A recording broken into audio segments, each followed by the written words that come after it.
Thank you, worship team. Good morning. Good morning. It is a privilege to be here this morning and get to share with you some of the experiences that I had along with 17 of our youth. We went back to New Orleans for the ELCA National Youth Gathering that you were a part of in helping to send us there. Some powerful things happened. Some amazing, specific things happened in students' lives, and just a small percentage of those we're going to get to hear this morning. But the youth gathering itself is broken into 4 specific parts, or at least it was this time, which was kind of a change from 2009 when we went to New Orleans.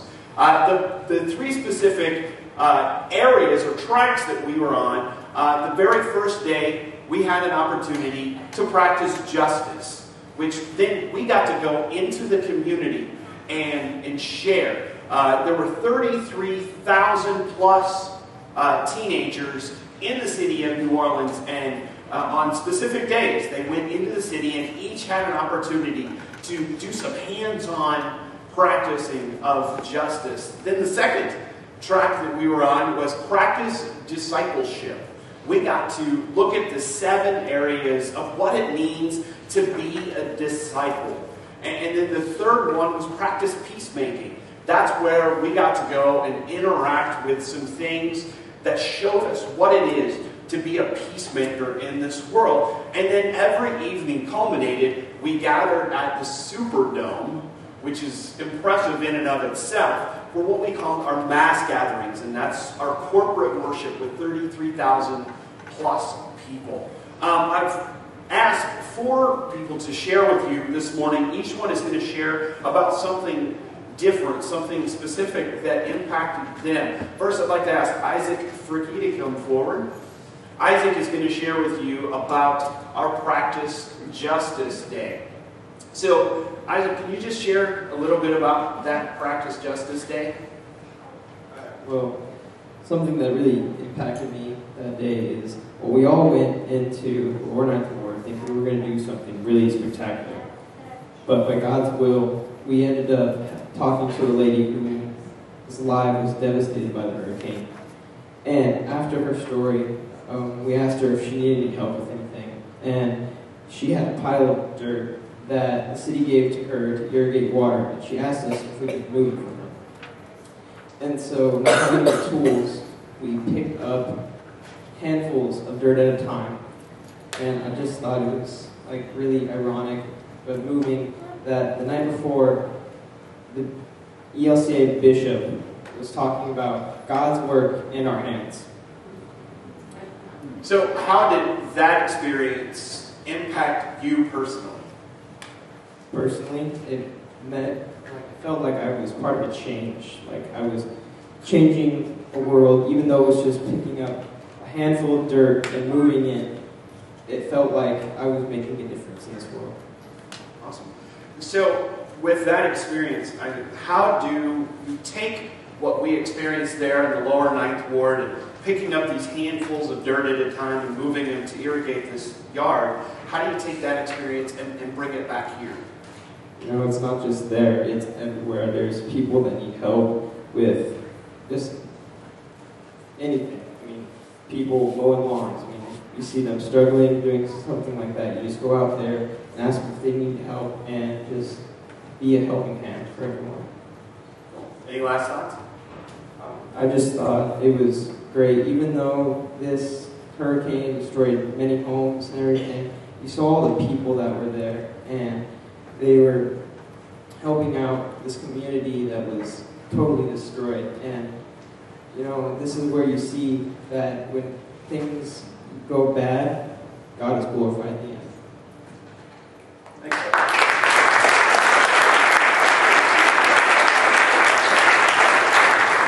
For those that don't know, the lower 9th Ward was the part that was hit the hardest because, as you saw in the slideshow, there was a levee that broke. And when that levee broke, it broke because a barge hit it. And when that barge hit the wall and then went through it, it settled in the lower 9th Ward on top of 4 houses. That's how big this barge was. And we had the opportunity also to meet one of the ladies whose houses the barge settled on.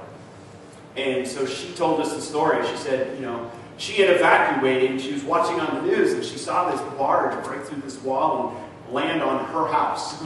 And we saw how, she was able to come back.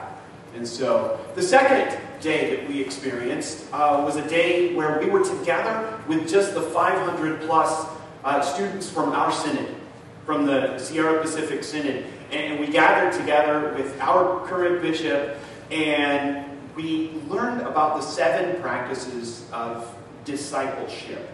And so I've asked Isaiah to come and share just a little bit about, that day. Tell us, what happened there on that day. Well, we started off with just worshiping with each other, and then we broke off into small groups and talked about what it means to be a disciple of Christ. And so we went through the passages that we went through today in service, and we learned that when Jesus called upon his disciples, they dropped everything in their lives that they were doing to follow him. And that was amazing to me, because I can't imagine dropping everything that I was doing. So, in that mindset, what really impacted you the most, thinking about, the disciples dropping everything? Well, we learned that the disciples were actually teenagers. They weren't adults. They were kids that were our age, 16, 17-year-old kids. They just dropped everything to follow Christ. Cool. So, knowing that the disciples that, in essence, took over after Jesus left were just teenagers, how does that affect what you do now? How do you take that knowledge and move forward from here? Well, I mean, it's huge, because it shows that anybody can make a difference. If 12, 16, 17-year-old kids can change the world, imagine what 17 of us can do when we come back to Westside. Awesome. Any last thoughts? Anything that you want to share? It was an awesome experience. I've gone twice. Both of them were amazing, and I just like to thank everyone that helped us get there. Cool. Thanks, Isaiah.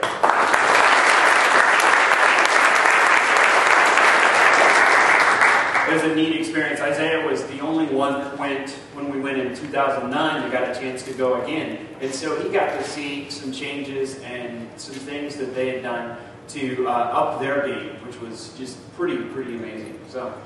Hi, Jessie.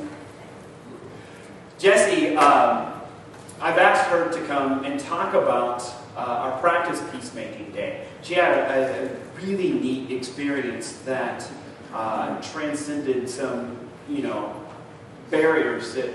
Just tell us about what you experienced. So on the practice peacemaking day, we went into the convention center, which is huge, and Allison and I, we were walking around, and we came upon an exhibit called The Wall. And this exhibit was built to show you the walls that were built in different countries against people. So it was set up so you would go into different areas, which would be a different country, and there were people from that country to explain the barriers to you and how life was with the barriers. And the greatest experience that I had was when we went into the Liberia kind of exhibit. We talked to this guy, and he explained to us about the civil war that was happening there, and how the people from the Evangelical Lutheran Church came in, and they sort of helped them reestablish peace and have a new president and reestablish their new lives there. What did that experience mean to you? Getting to meet someone who has specifically gone through this, what did that do for you? Well, it impacted me a lot, because it made me think of the walls that I built in my life and that people build in their own lives, about what people look like and how people are different. And it just kind of made me realize that I should probably open my eyes more to the people who aren't always the normal ones, or the cliche normal, because no one's really normal, because there really is no normal. Good point. So, what do you take from that experience and bring back with you? Well, I have done a lot of thinking because I know that I have built a lot of walls in my life and that I need to start breaking them down brick by brick and doing better things and kind of getting out of my comfort zone and doing things for other people that I normally wouldn't do. Awesome. So this past week, what have you done to begin that process? Well, I have met with David and I took the spiritual gifts test that we have, and I have figured out my spiritual gifts, and I am in the process of figuring out what I can do to further use those gifts to break out of my comfort zone and break down the walls. Thank you, Jesse.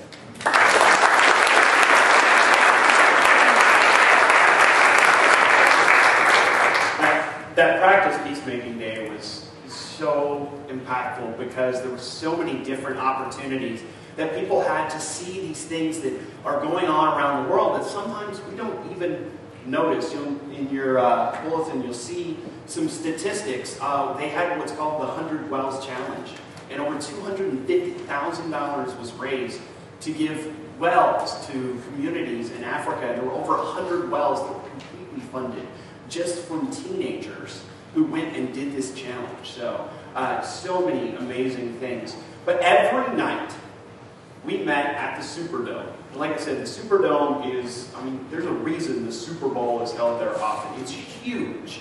It's incredible.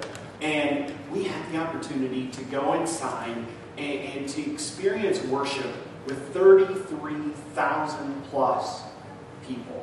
It's an amazing, amazing thing. And so I've asked Allison to come. We heard some incredible speakers. We experienced incredible worship and music and videos and all these different things. And so, Allison, tell us about one of the speakers that really kind of moved you. My favorite speaker from the Youth Gathering was Nadia Bolter-Weaver, and she's a pastor in Denver, a Lutheran pastor. But she is unlike any Lutheran pastor I've ever seen. She came to talk to us wearing skinny jeans and a tank top. She has really short hair. She has a bunch of tattoos.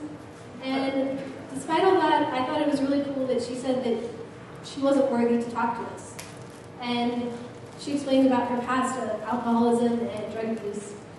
But she said that even with her present, she wasn't she shouldn't be talking to us right now. But that God used flawed people to make a difference in the world.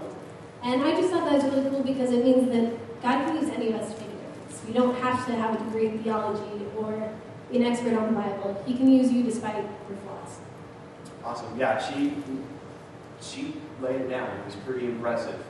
And so how then, did what she said impact you the most as far as, moving forward with your life? Moving forward, I think that, you just have to be willing to put yourself out there and help other people because it's all about learning to love like Jesus. And that was a big deal at this event, that it's not always like the big things. Like it's not about the youth gathering or food drives or the big stuff. It's about helping your neighbor and having lunch with someone that you normally wouldn't and sharing love that way. So next year you're going to be going to UCLA, or actually here in just a little over a month, you'll be moving and going to UCLA. How do you love like Jesus there? I think a lot of it's just about people and taking time for people. A lot of times people think that they're alone, but that's really not true. There are a lot of things that you can do to reach out and just spend time with them.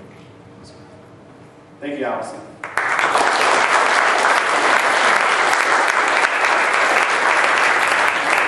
There were so many amazing speakers that came and shared with us every evening. But one in particular that stuck out to me was a lady by the name of Lema Bowie. Lema Bowie is a Nobel Peace Prize winning author and speaker. But the cool thing is as Jesse stated, she's from Liberia. And Lema was very integral in ending the civil war in Liberia through peacemaking opportunities. And Lema came and she shared this story with us. And she talked about the hardships that her country has faced, and especially the hardships that women have faced in her country, and how she worked tirelessly to try and end that. And so there was this neat tie-in. Friday night I was sitting at home and I was watching the Olympic opening ceremonies. And as the Olympic flag with the 5 rings comes out, I recognized one of the bearers, and it was her. Lema Bowie was one of 8 people selected to carry out the Olympic flag. And she did it in front of 1 billion people. And watching this, I was thinking, oh my goodness, what an impact that lady has had, and what an impact that she had on us that were able to be there. Now, I could go on, and I could call everybody forward, and we could tell you everything that was going on, but we would be here until tomorrow afternoon, which you probably don't want to be. But I encourage you, find one of the students, there were 17 of them that went, and ask them about it. They are excited to share their opportunities with you. They're excited to share what God did in their lives while they were there, and while, what God is going to do through them now. We've got all kinds of different things. We've got students that are going off to college. We have students that are just now entering high school that went. There's a variety of experiences, and you guys were a part of that. And so I want to say a heartfelt thank you to everyone who helped make this possible.